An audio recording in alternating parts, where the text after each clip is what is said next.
आप blood detoxification का फ़ायदा क्या है? जब ब्लड गंदा होता है उसमें जहरीले टॉक्सिक मटेरियल्स होते हैं, उससे क्या होता है आपको तरह तरह की इन्फेक्शंस होते हैं, बीमारियां होती हैं, स्किन रैशेस होते हैं, स्किन पे एक्ने, पिंपल, रिंकल्स और स्पॉट से और दाने दाने से ब्लिस्टर से बन जाते हैं।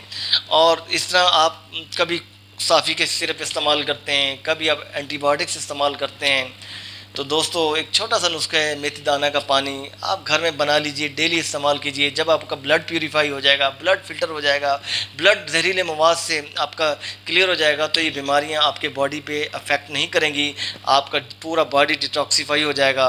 मेथी दाने का पानी 2 चम्मच, आपने मेथी दाना 2 टेबल स्पून फिनोग्रीक और मेथी दाना आपने पोर करने हैं इन हॉट वाटर, इन गिला इन हॉट वाटर आपने ऐड करने हैं 1 गिलास गर्म पानी में, ओवरनाइट सोक कर देना है। सुबह उठ के नहार मुँह छान के पी लेना है डेली।